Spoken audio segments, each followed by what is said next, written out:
जय Jagannath welcome to Sukant education आपण मैंने समस्त को मोर यूट्यूब चैनल रे स्वागत जनाऊँ जो थी कि आपण मैंने पाती केवल एजुकेशनल वीडियो। तेबे पूर्व वीडियो रे मु एक लॉन्ग क्वेश्चन डिस्कशन करी ऑलरेडी आज वीडियो रे आउ एक आम लॉन्ग क्वेश्चन डिस्कशन करवा। देखा लॉन्ग क्वेश्चन आप कौन देती जब तुम परीक्षा क्वेश्चन आसो महिमा धर्म साहित्य रे बौद्ध चेतना किपरि प्रतिफलित होइछि आलोचना कर। कौन महिमा धर्म साहित्य आम जो बौद्ध चेतना किपरि प्रतिफलित होइछि आलोचना कर। परीक्षा क्वेश्चन आसो चले यार आंसर आम कौन लिखा पूर्णभूमि उत्कल बहु धर्म दर्शन लीलाभूमि उपरे सम्मानित। बौद्ध जैन शैव शाक्त वैष्णव धर्म भली बहु धर्म चेतनार सार्थक समावेश घटी यही भूमि रे। कौन कही ना आम जो उत्कल हूँ कौन ना गोटे पुण्य लीलाभूमि एथरे कौन ना बहुत आम जो धर्म जो चेतनार कौन ना समावेश घटी कौ धर्म सब बौद्ध धर्म जैन धर्म शैव धर्म शाक्त धर्म एवं वैष्णव धर्म एवं कौन ना सबु धर्म को सादर ग्रहण करिसेंती एई भूमिर जनसाधारण माने कौन एई जो उत्कल भूमिर लोक माने सबु धर्म को सम्मान जणाइछंती माने ग्रहण करिसेंती एवं गोटे धर्म पर आउ गोटे धर्मर प्रवेश को मध्य कौन आदर करछन माने गोटे धर्म अछि तापरे आउट धर्म जो प्रवेश करछि ताको कौन करछन से माने आदर मध्य करिसेंती जहा फल केतक धर्म मध्य समन्वय स्थापित हो पार्छ माने कौन ना जहा फल कौन होइछि ना गोटे धर्म और अन्य धर्म भितर कौन ना समानता कौन ना स्थापन हो पारिछि। ख्रीष्टपूर्व तृतीय शतक पूर्वर ओडिशा को बौद्ध धर्म चेतनार आगमन होइतला एवं ख्रीष्टपूर्व तृतीय अर्थात अशोक समय 1607 शताब्दी पर्यंत बौद्ध धर्मर प्रभाव ओडिशार अनुभूत हुए। 1607 जो आम शताब्दी पर्यंत कौन हुए ना ओडिशा रे बौद्ध धर्मर प्रभाव अनुभूत होता है माने अशोक समय 1607 पर्यंत एवं 16 शताब्दी प्रताप रुद्रदेव ब्राह्मण मान उपदेश अनुसार बौद्ध सन्यासी मानक राज्य तड़ीदेवा आदेश देते बोली मादल पांजी जना पड़ता है। कौन जना पड़ता है मादल पांजी आम जो प्रताप रुद्रदेव ब्राह्मण मान कौन उपदेश नहीं कौन कले ना बौद्ध सन्यासी को तड़ी देवा माने राज्य तड़ी देवाई बाहर करदेवाई कही बोली मादल पांजी जना पड़ी थाए एवं शून्य संहिता वर्णनारू ओडिशा रे धर्म परिवर्तन जो सूचना मिलता है से अनुमान करा जाए जे श्री चैतन्य महाप्रभु प्रेम भक्ति पूर्ववर्ती साधक वीरसिंह बाउली लोही आदि समस्ते कौन ना छत्रभंग देइछन्ति एवं पूर्वर जो नागांत जोगांत और वेदांत मार्गर चर्चा थिला ताहा क्रमशः ह्रास पाइछि एवं वीरसिंह आदि सन्थपुरी प्रभृति कौन ना तीर्थ त्याग करी प्राची तीर घर जो अरण्य रे आश्रय नहीं और सभा करी जंत्र मंत्र तंत्र रे प्रचलित मंत्र रु बीजाक्षर हरण करी नहीं कौन करछन्ति ना बीजाक्षर हरण करी नहीं फल तंत्र जानर प्रचलन संपूर्ण भावे विरोध हो पार्छ जेहेतु से हरण कर नहीं कौन हो तंत्र जो आम जानर कौन ना प्रचलन जो सेटा कौन संपूर्ण रूपे बंद हो जाइए एवं सन्त माने पुरी छाड़ी कुपारी नेमाल बालीपाटना अड़ंग प्रभृति स्थान रे मठ स्थापन करी निज निज धर्म को प्रचार रे पीठस्थली कर से जो विरोध कर कौन कले ना पुरी छाड़ी सब विभिन्न जगह मानक कौन कले ना निज धर्मर प्रचार करने पीठस्थल कौन ना स्थापन कले। परवर्ती जुगरे प्रेमधर्मी प्राबल्य हेतु पंचसखा जुगर कई जन साधक निजको श्री चैतन्य अनुगत बोली परिचय दी निज धर्म प्रचार प्रणाली को नूतन ढांचारे परिवर्तन कराइछन्ति।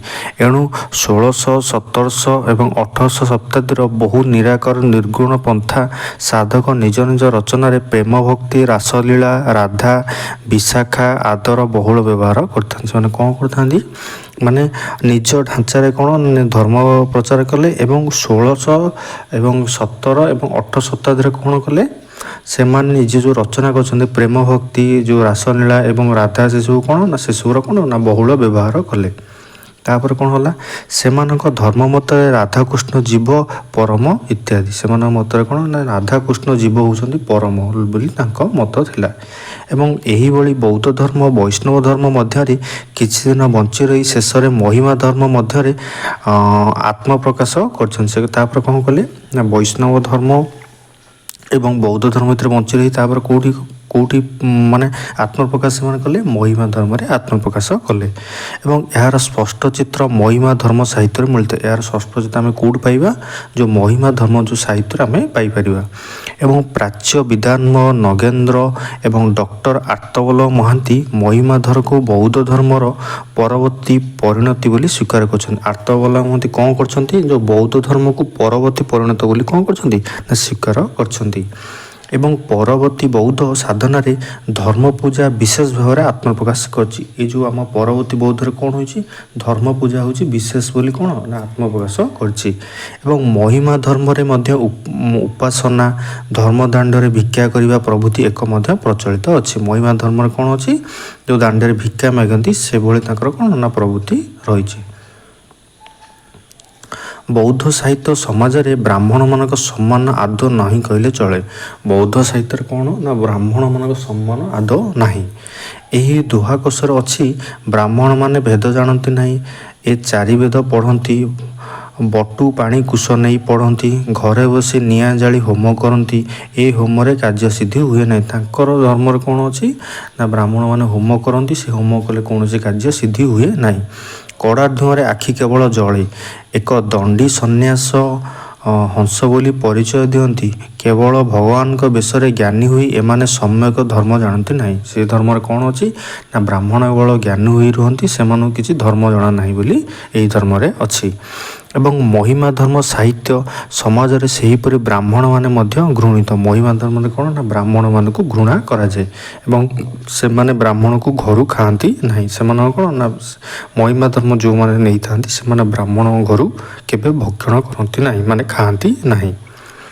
ବୌଦ୍ଧ ଶାସ୍ତ୍ରରେ ବୋଧିସତ୍ତ୍ୱ ବୌଦ୍ଧମାନଙ୍କର ପରମ ଆରାଧ୍ୟ ଦେବତା ହୋଇଥିବା ପରି ମହିମା ଧର୍ମ ସାହିତ୍ୟରେ ଅଲେଖ ସର୍ବସ୍ୱର।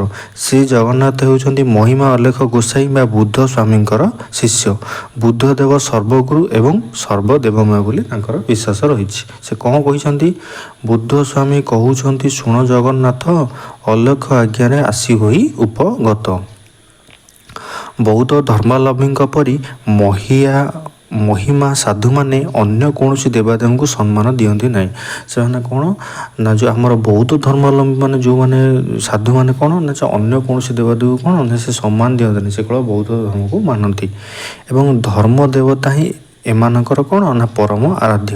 ଏହି ଧର୍ମଦେବ ପୂଜା କାଳକ୍ରମେ ସୂର୍ଯ୍ୟ ପୂଜାରେ ମଧ୍ୟ ପରିଣତ ହୋଇଯାଇଛି। ଏ ଯେଉଁ ଧର୍ମ ପୂଜାକୁ ସେ କ'ଣ ବିଶେଷ ଭାବରେ ଆରାଧ୍ୟ ତାଙ୍କର, ଏବଂ ସେ ଧର୍ମ ପୂଜା କାଳକ୍ରମେ କ'ଣ ହେଲା ନା ସୂର୍ଯ୍ୟ ପୂଜାରେ ପରିଣତ ହୋଇଗଲା।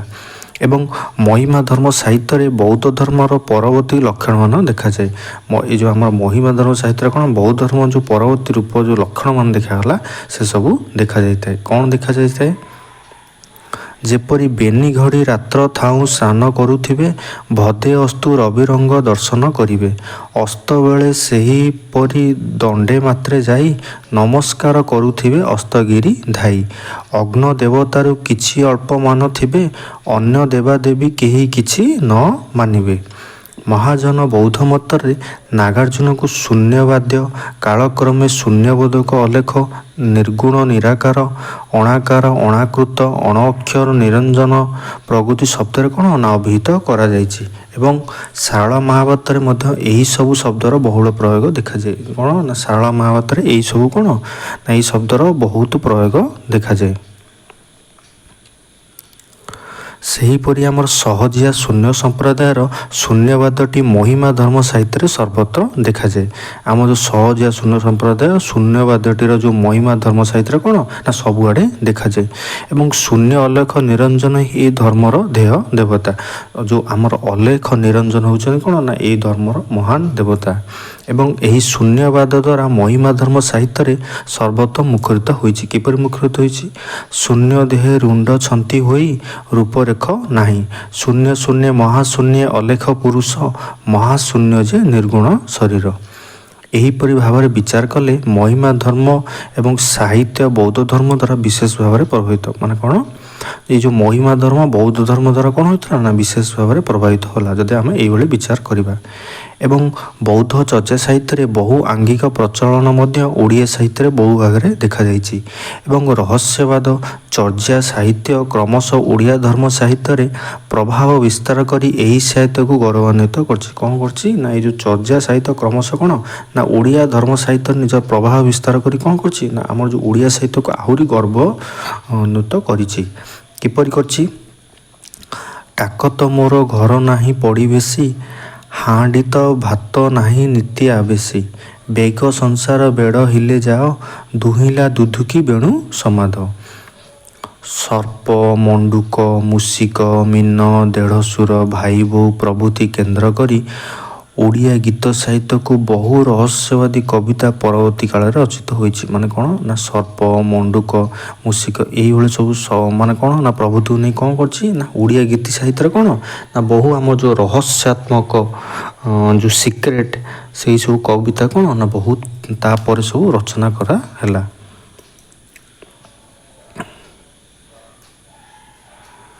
ସର୍ପକୁ ମଣ୍ଡୁକି କରୁଛି ଗେଲ, ଦୁଇ ବୃକ୍ଷେ ଅଛି ମନ୍ଦାର ଫୁଲ। ମାନେ କ'ଣ ସର୍ପକୁ ମଣ୍ଡୁକି କରୁଛି ଗେଲ ଏବଂ ଦୁଇ ବୃକ୍ଷରେ କ'ଣ ନା ସେ ମନ୍ଦାର ଫୁଲ ଅଛି।